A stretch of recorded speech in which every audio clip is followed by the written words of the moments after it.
Well, hello everyone, and I just want to probably start a bit of a series. Really, always a risk. Can you sustain it?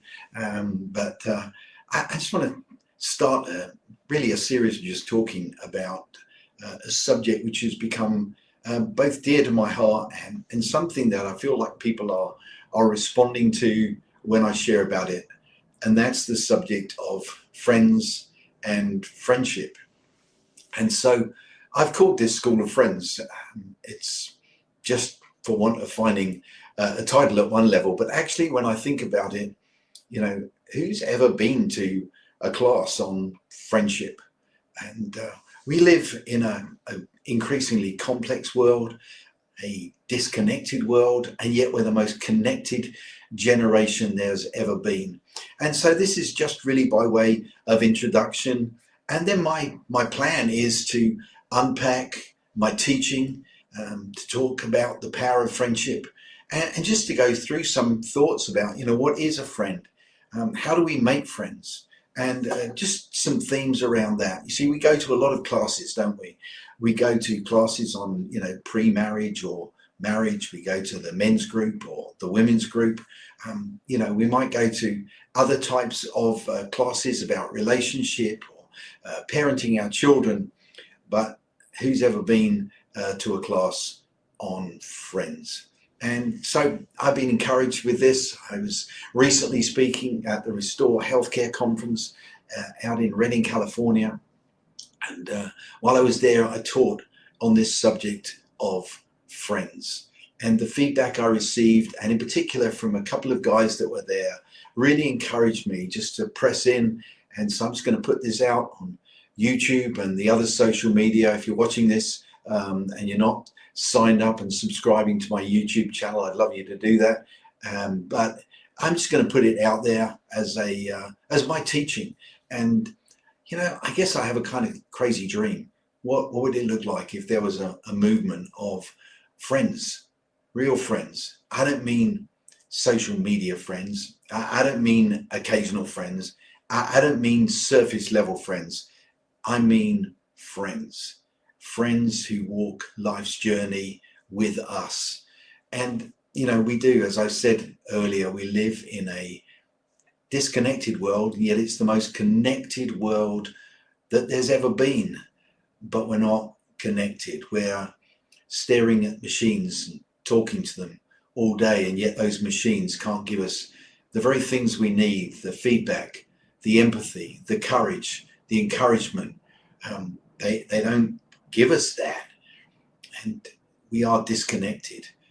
The sociologists talk about the atomization of society, where the whole of society is really made up of individuals who are not only not connected face to face with other people, but individuals who actually end up creating, their own value systems and their own belief systems independent of anyone else. That disconnection is painful. We live in a world that's so connected, and yet loneliness is an increasing problem for so many people, that people who just don't have those moments in their day where they connect to someone else, face to face, so to speak. We live in a world with increasing levels of depression and anxiety. I'm almost certain that a huge amount of that is the overwhelming amount of news and information which is flooding our lives every day, and yet we may not have places to process. There was a day when maybe I listened to the radio news a couple of times in a day, read the newspaper of my choice, and perhaps watched the news in the evening. And that was my input in terms of news. Now I'm flooded with it every minute of every day. I know every, vaguely famous sports person or media personality or entertainment personality. I know when they die, and it seems like there's several of them every day. And the level of information about disasters and tragedies all around the world. And that weighs on people. We live in a world with a million opportunities, or so it seems, but do we actually know what to do? Those very real challenges. And for those of us, involved in church life, or just Christians in general, how do we walk this Christian life? How do we, as it were, stay on the straight and narrow? How do we avoid burnout? And, I want to suggest to you that there is an answer. It's an old answer, a simple answer. But I want to suggest to you it's friends. It's about being friends. It's about making friends. It's about having friends. It's about knowing how to behave as a friend. It's about having people in our lives that give us the kind of feedback. And I'll be going through a number of thoughts on this. You see, who is there in your life who's asking you the hard questions? Who's challenging you? Who, as it were, is helping you to shut the door on the corridor of burnout and open the door on the room of isolation? Who's helping you to avoid covering up your weaknesses by looking for love or whatever in all of the wrong places? I believe that one of the answers to that is friends. Not only helping us to avoid the negative stuff, but actually the kind of friends that help us to fulfill our potential, to step into everything that God and life has for our lives. There are great partnerships. Perhaps the most famous that I can think of at the moment is Wesley and Whitfield, who met at Oxford and became friends and literally changed the world out of that friendship. I also sometimes smile to myself and say slightly sarcastically, why do we all want fitness coaches these days? Why are we looking for that? Why are we looking for personal coaches and personal trainers? Maybe it's because, in the great words of Crocodile Dundee, we don't have any mates. You see, we need that. We need friends. But the truth is, I'm not sure that we have spent as much time thinking about this. The Bible actually is full of examples and teaching about friends and friendship. And so that's what this school of friends is for. It's not a school that I'm asking you to sign up for, pay a fee to be a part of. It's me just sharing something that honestly has become a key and significant part of my life in recent years. And whilst I've been blessed with many friends, it was about 3 years ago when I was walking through a very difficult situation, actually a difficult situation which would result in me losing a couple of friends that I had considered close friends in my life. It was painful, it was difficult. And I looked out of a window when I was visiting Norway. I looked at those Norwegian fjords just before I went to minister. And in my mind's eye, I imagined a corridor with a sign above it that said, burnout, walk this way. I had some gastrointestinal problems. It was, to be honest, beginning to affect my mental health and my physical health, a cycle that I now know is very common.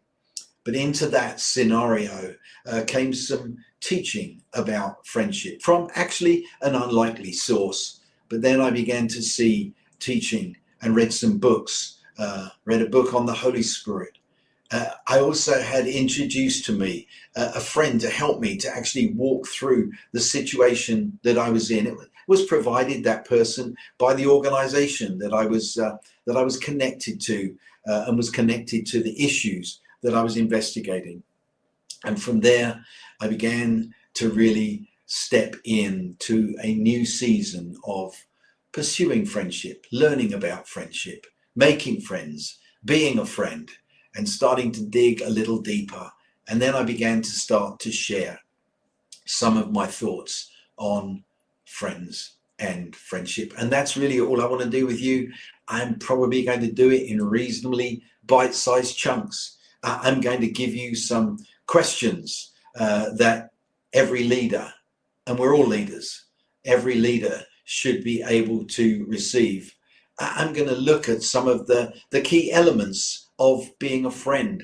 I'm going to look at how we get more and more connected. I'll look at the power of things like vulnerability. And vulnerability may mean that we share our emotions. These things are extremely powerful. Friends. And the revelation, it got me through a difficult scenario. And as all of you know, and it's written up above my head on here, he wastes nothing. He gets you ready.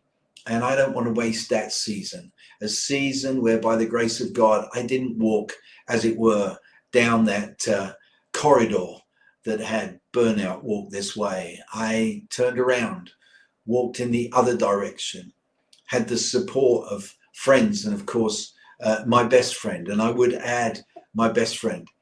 It's my wife, and I have become on this journey more and more aware of the power of that particular friendship. So I want to welcome you to this this journey, and whether you watch this now or I don't know, in a year's time when there are other videos on this series, I want to welcome you to a journey of friendship, the school of friends. You know, when we take our little ones, our 4-year-olds or 5-year-olds along to school for their first day, I'll guarantee you this: when you meet them at the gate at the end of the day, you've asked them a question. Did you make any friends today? You see, did you make? It suggests that you have to put some work in, have to put some effort in. And that's what I want to invite you to do, to put some effort in. And maybe it will go beyond that. Maybe you will partner up with 1 or 2 other people, create a small group of people who genuinely walk as friends, who speak into each other's lives, encourage each other. You know, at the end of this are keys to your purpose, to overcoming challenges in your life, to avoiding pitfalls, and to stepping into the fullness of what life and God has for you. See, I believe that in the complexity of this world, the overdose of information, the overwhelming nature of challenges and bad news, the loneliness and the disconnection, I believe that there is a powerful gift, a gift that has been there from the very, very beginning. It's not good for man to be alone, said God, and so he created Eve. Yes, I believe it applies to man and woman, but I believe it applies to all of us. It's just not good. It's not the best for us to be alone. Welcome to the School of Friends, and I look forward to talking to you more and getting some feedback about this and learning more about how you navigate the journey of friendship and the power of friendship, the potential of friendship. We need friends.